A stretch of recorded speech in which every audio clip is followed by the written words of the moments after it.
So ngayon naman ay gamitin natin yung chain rule or aralin natin yung chain rule. So ang chain rule kasi ginagamit ito kapag meron tayong function dun sa loob ng function kadalasan. So for example, meron tayong function then naka-raise siya sa isang malaking exponent or sa isang exponent pa. So for our case na kung saan algebraic functions pa lang naman yung dinideal natin na kinukuha natin yung derivative. Pwede nating express muna yung chain rule sa mas simple. Kasi normally, ang gagamitin lamang naman natin dito is yung basic power rule. So, ito yung ating modified chain rule for na gagamit na for algebraic functions lang. So, na kung saan, yung u natin is yung function of x natin. No, naka in terms of x yan. Naka-raise siya sa isang exponent. So, ang gagawin lang natin, copy natin yung exponent multiplied by u raised to n minus 1. So, parang power rule lang. Pero nadagdag lang doon is kukunin natin yung derivative ng function u or ng u. So, mayroon tayong u prime na tinatawag. So, u prime, so yung prime, in-indicate na ito ay derivative. So, para mas magets ng konti, gamitin natin sa ilang problem. Yan. So, for example, f of x is equals to x squared plus 2x raised to 20. So, siguro naman hindi natin i-expand yan kasi sobrang laki ng ating exponent. So, ngayon, gagamitin lang natin yung formula natin for chain rule na nakamodified na yung ito. Yan. Nakamodified na for algebraic functions. So, copy natin yung u. So, ang u natin, normally, ito yung function of x na naka-raise dun sa exponent natin. So, meron tayong x squared plus 2x. Ayan. So, ito yung ating function of x. The next, syempre yung n natin is equals to 20. Ito yung exponent. And then n minus 1, magiging 19 yan mamaya. Pero ang kailangan pa natin is yung derivative ng u na to. Or du over dx, or para mas maikli, u prime na lang. So, ang derivative ng x squared is equal din sa 2x. Ang derivative naman ng 2x ay equal sa 2. Ayan. So, ngayon, ang magiging derivative nito, so sabi sa may formula natin, copy daw natin yung n, copy natin yung ating exponent. So, ang exponent natin is 20. Copy natin yung u, x squared plus 2x. Then, yung exponent natin, minusan natin ng 1. 20 minus 1, magiging 19. And then, ang madadagdag lang dito, kung powerful to, ay yung derivative ng nasa loob ng parenthesis natin or derivative ng u. So, kailangan natin itong i-multiply by 2x plus 2. So, pwede naman na yung answer na to. Pero kung gusto nyong i-distribute pa din yung 20 dito sa isang function natin or dito sa may isang factor natin sa dulo, pwede naman. So, magiging sagot natin dito, f prime of x is equals to 40x plus 40. So, parenthesis dapat to. Multiplied by x squared plus 2x raised to 19. So, ito yung magiging answer natin. So, hindi na natin kailangang expand na naka-raise sa 20, especially kung derivative lang naman yung hinahanap. So, dahil pwede na rin natin siyang express o at makuha using the chain rule. So, aside from malalaking exponent, magagamit din natin yung chain rule for algebraic functions kapag meron tayong radical. So, kung natatandaan natin, pwede nating express yung radical functions na pwedeng siyang gamitan ng power rule nung nakaraang nating pag-aaral kapag ginawa nating fractional exponent yung ating radical. So, dito, yung x squared plus 2x natin, instead na naka-raise yan sa, or nasa baba, nasa loob ng radical sign, express na lang natin ito na meron siyang exponent na fraction. So, tatandaan, ito ay magiging 1/2. Kasi ang square root, tandaan natin, meron niyang index na 2 kahit wala talagang nakalagay dito. Yan. So, ngayon, pwede na natin itong gamitan ng chain rule. So, ulit, copy natin yung u. Meron tayong x squared plus 2x. Then, syempre, yung derivative ng nasa loob ng parenthesis na to ay equal din sa 2x plus 2. Nakuha na natin kanina to. Then, kapag nilagay natin yung sagot, so ang gagawin lang daw natin, Una, copy natin yung exponent na n. So, ang exponent ng function natin is 1/2. Then, copy daw natin yung u, x squared plus 2x. Then, next is n minus 1. So, 1/2 minus 1. Ito ay magiging equal din sa negative 1/2. And then, copy natin yung derivative ng u. So, 2x plus 2. So, ito na yung magiging sagot natin. So, kung gusto nating i-distribute yung 1/2 dun sa isa pang dito sa right factor natin sa 2x plus 2, so pwede naman. So, 1/2 times 2x is equal sa x. Then, 1/2 times 2 equal sa 1. So, pag sinulat natin yan, ito din ay equal sa x plus 1 raised to x squared plus 2x raised to negative 1/2. Then kung ayaw natin ng negative fractional exponent, pwede nating gawin. So copy ko muna yung x plus 1 dahil wala naman siyang kakaibang exponent. Pero itong x squared plus 2x, so dahil siya ay negative, para mawala yung negative exponent, kailangan natin siyang ibaba. And then, so automatic 1/2 na yung ating exponent dito. At kung gusto natin matanggal yung pagka-fraction ng ating exponent, ibabalik lang natin dun sa radical sign. So, dahil ito ay 1/2, so automatic naka-raise sa 1 to. Ito naman ay may index na 2. So, ito na yung magiging final answer natin.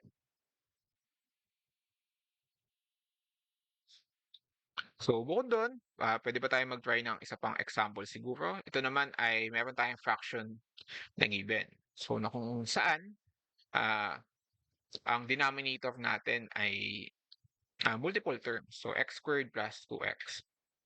So, similarly, tulad ng ginawa natin dito sa may radical. So, yung ginawa din natin sa last topic natin na power rule, pwede rin nating express yung function sa form na mawawala yung pagiging denominator niya. At ito ay magiging magkakaroon lamang ng negative exponent. So, dahil wala naman nakalista, so automatic ito ay 1. So, pag tinaas natin, magiging negative 1. So, alam na natin yung u niya ay x squared plus 2x. And then yung derivative ng x squared plus 2x, yung nakuha din natin kanina, 2x plus 2. So, paano natin gagamitin ulit yung chain rule natin? So, kung sabi, so copy natin yung n. So, ang n natin ay negative 1. Then, copy natin yung u, x squared plus 2x. Then, negative 1, or yung exponent, minus 1 ulit. So, negative 1, minus 1, negative 2. And then, copy natin yung u prime na equal din sa 2x plus 2. So, ngayon, pwede nyo i-distribute yung negative exponent or pwedeng nandito na lang siya as a factor sa labas. And then, yung negative exponent naman natin, pwede siyang gawing denominator. So, f prime of x. So, lista ko na lang yung dito, yung negative as negative multiplied by 2x plus 2. Dahil itong part na to, yung x squared plus 2x, naka-raise sa negative exponent, kailangan nating ibaba sa denominator yan para mawala yung pagiging negative ng kanyang exponent. So, meron tayong x squared plus 2x, magiging squared na lang ulit.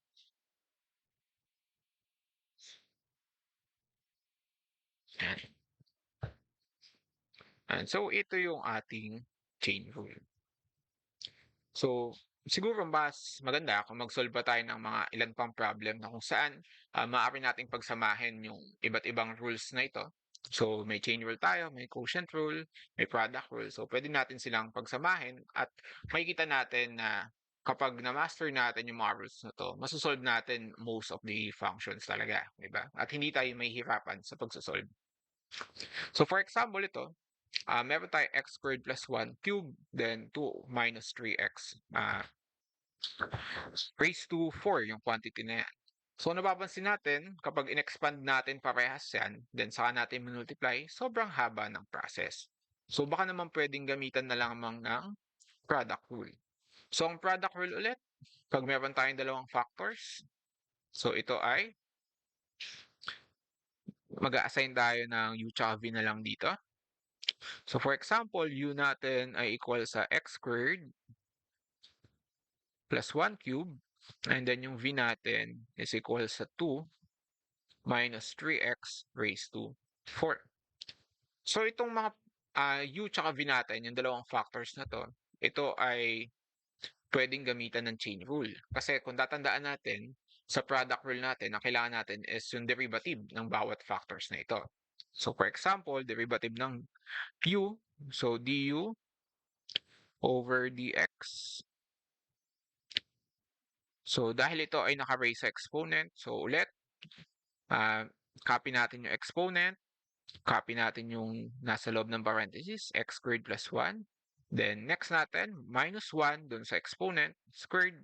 And then lastly, kapag chain rule, kinukuha pa natin yung derivative ng nasa loob ng parenthesis natin. So derivative ng x squared plus 1, derivative ng x squared, 2x. Derivative ng 1, 0. So hindi na natin susulat. So ito yung derivative niya. So siguro pa mas maikli, meron tayong 6x multiplied by x squared plus 1 squared. Yan. So, minultiply ko lang yung 3 sa 2x.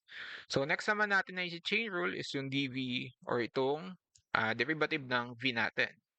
So, ulit, for chain rule, so similar to power rule, copy yung exponent, copy natin yung u, or yung nasa loob ng parenthesis, 2 minus 3x, and then minus 1 sa exponent. And then, kunin natin yung derivative ng ating inner part ng nasa may parenthesis natin. So, derivative ng 2 is 0. Derivative ng negative 3x is negative 3. So, ang ating given na derivative is, or derivative ng v natin is negative 12 multiplied by 2 minus 3x cubed. So, ngayon, yung ating product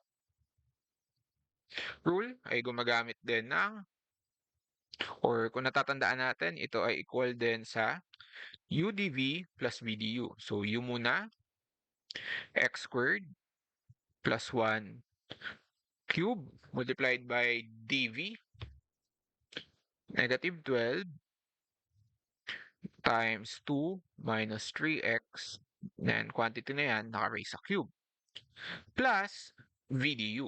So, v du natin is 2 minus 3x raised to 4, and then ang du natin is multiplied by 6x times x squared plus 1 squared.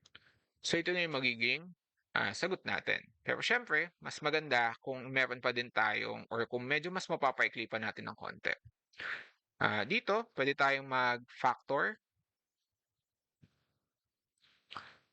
So for example, ang common factors natin dito, so sa una, meron tayong parehas na x squared plus 1. Yan. So kung sino yung mas mababang exponent, yun yung ating susundin. So for example, lista ko lang dito, x squared plus 1 squared. Yan.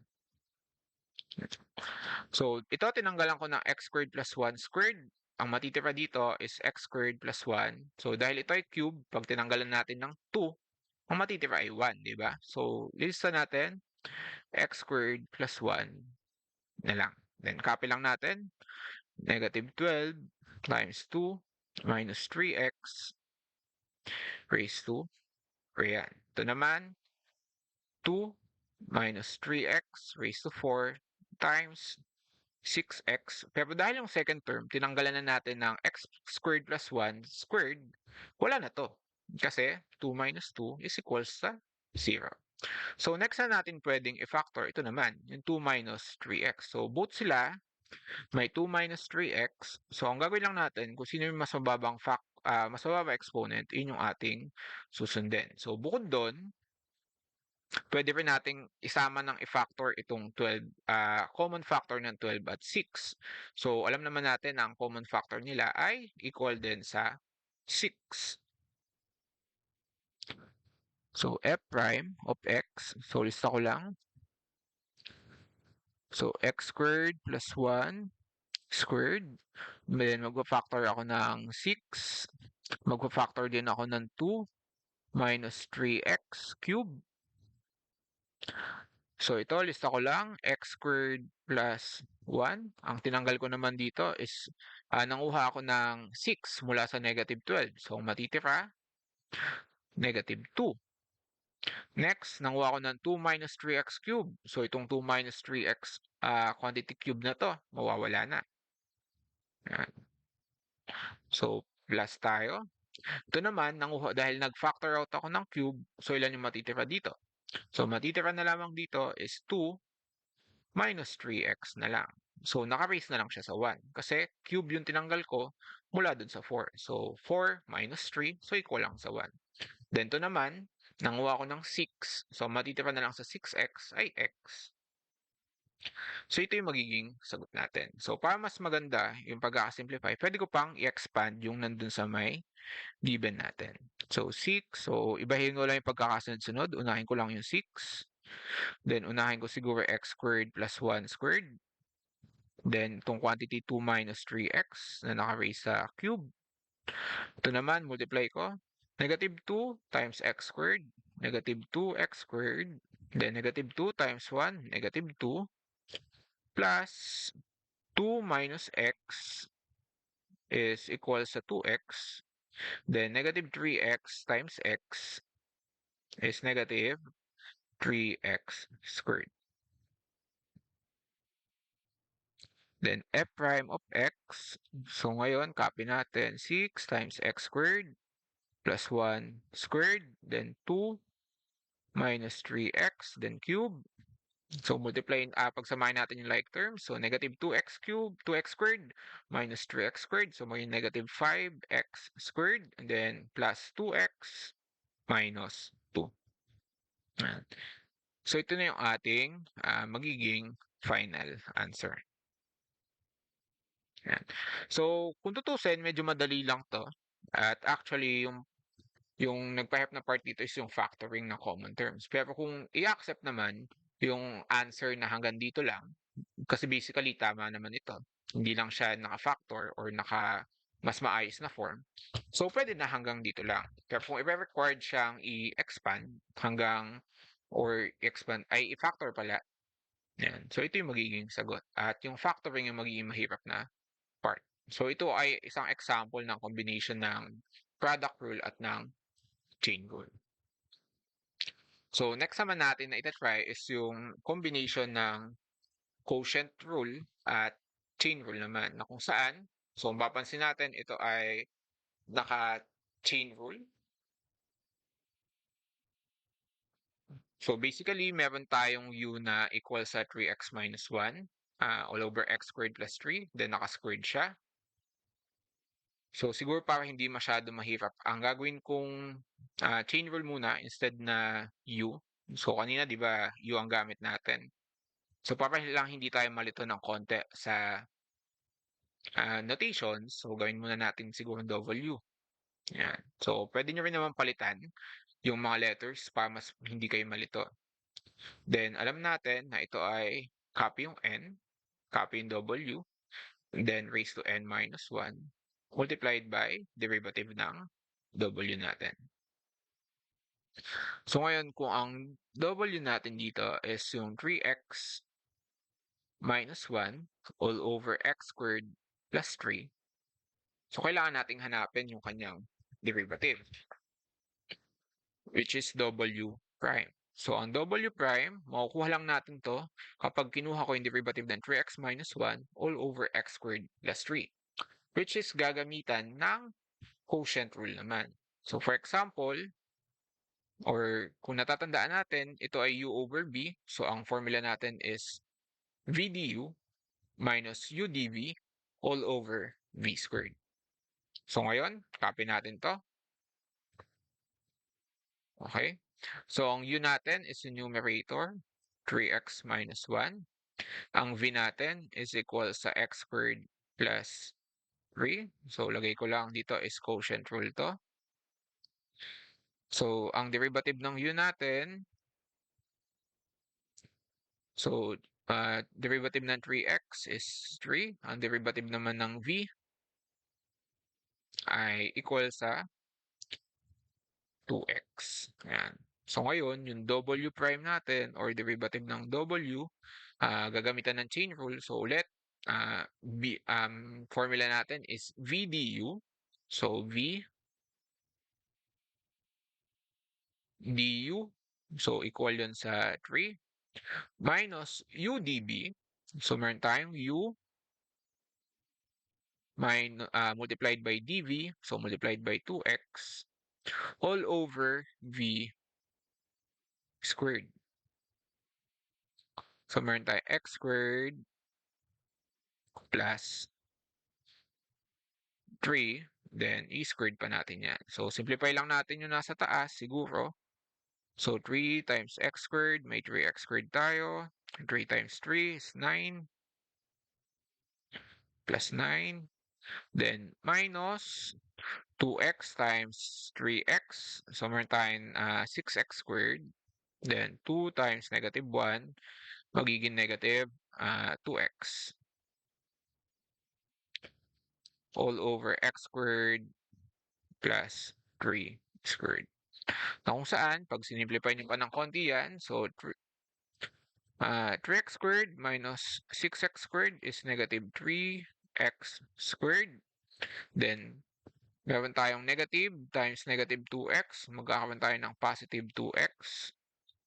Then, ang constant natin is plus 9 all over x squared plus 3 squared. So ngayon, gamitin natin yung ating chain rule naman. Kasi meron ang kailangan natin sa chain rule is yung W prime. Kaya ginamit ko yung quotient rule para lang mahanap yung derivative nito. So ang chain rule natin, so f prime of x. So ulitin natin, copy daw natin yung exponent. So copy natin yung n. So multiplied by 2. Then copy natin yung W. So 3x minus 1 all over x squared minus 3. Then next natin is multiplied by the derivative of W. And so yung n minus 1 pala, dahil ito ay 2 minus 1, so automatic raise na lang to sa 1. And nalimutan ko pala. Then W prime, so ito na. So negative 3x squared plus 2x plus 9 all over x squared plus 3 squared. Yan. So siguro pwede kong i-multiply yung 2 dito sa may numerator natin para lang mas umikli. Pero itong nasa may denominator, x squared minus 3 times x squared plus 3 squared. So magiging cube lang naman yan. So pag nagmumultiply kayo ng fraction, multiply lang numerator sa numerator, multiply din yung denominator sa denominator. So ito naman, hindi naman nire-required i-expand. So hindi ko na siya i-expand. I-multiply ko yung factors natin na to dito sa may pangalawa natin. So yung 1, kahit din nyo na isulat yan. So ngayon, unahin ko muna, 2 times 3x. So meron tayong 6x, then 2 times negative 1 is negative 2. So ito yung ating first factor. Then copy ko na lang yung second factor dito, yung negative 3x squared plus 2x plus 9. Then all over x squared minus 3 times x squared plus 3. So x squared plus 3 pala to, sorry no. Yan. And so, ito, naka-raise lang sa 1. Ito, naka-raise sa 2. So, pag nag-multiply tayo, naparehas yung base. X squared plus 3 cube. So, ito yung magiging answer natin. So, medyo mahaba yung ating solution.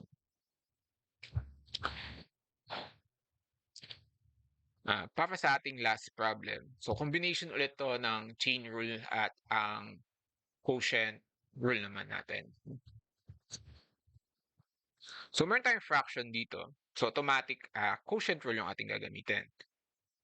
So, meron tayong u, yung ating numerator. Then, meron tayong v na equal sa square root of x squared plus 4. Pero in this case, i-express ko na siya na x squared plus 4 raised to 1/2. So ang kailangan natin sa quotient rule, tatandaan, is yung derivative ng kada or ng numerator at ng denominator natin. So du over dx. So derivative ng x, equal lang yun sa 1. Ang derivative naman ng v, yan. So kung napapansin nyo, itong v natin, pwedeng gamitan to ng chain rule. Na kung saan, ang chain rule natin ulit, meron tayong certain functions tulad ng x squared plus 4 na naka-raise sa ah, exponent. So dito naka-raise siya sa 1/2.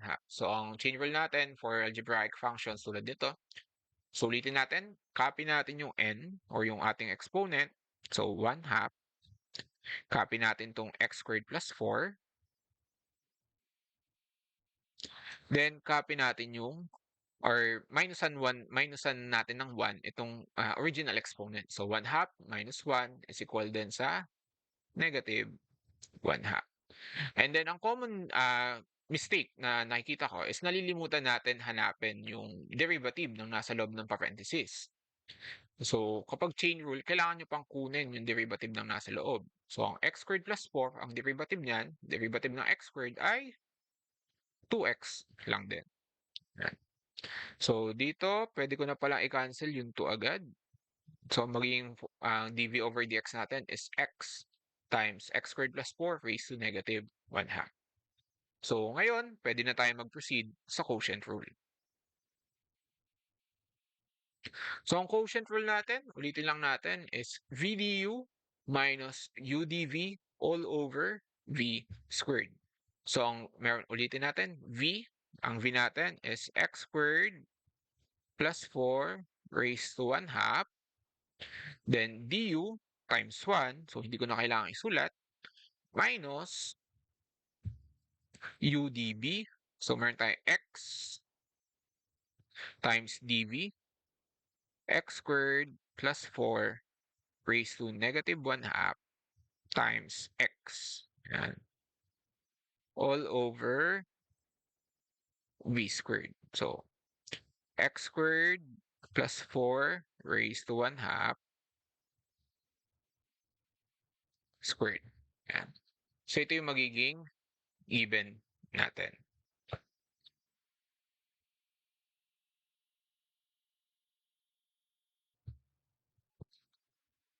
So pag ne-write natin to, pwede tayong kung napapansin nyo yung ating numerator, parehas may x squared plus 4. Kaya lang naka-raise sila sa magkaibang exponent.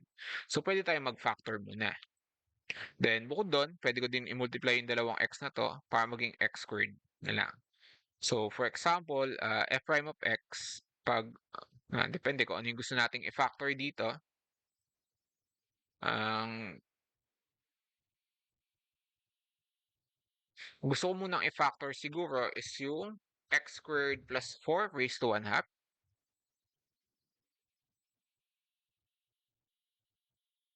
Yan. So commonly kapag nagfa-factor tayo, and especially kapag quantity yung fina-factor, medyo nalilito ng konti. So pero tatandaan natin, pag nag-factor tayo dito, tulad nito, naka-raise sa 1/2. So ang gagawin nyo lang, maminusan nyo lang ng exponent na finactor nyo to, yung original exponent natin. So for example, ang original exponent natin is 1/2. Nag-factor tayo ng naka-raise din sa 1/2. So ano matitira? So 1/2 minus 1/2, ang matitira ay 0.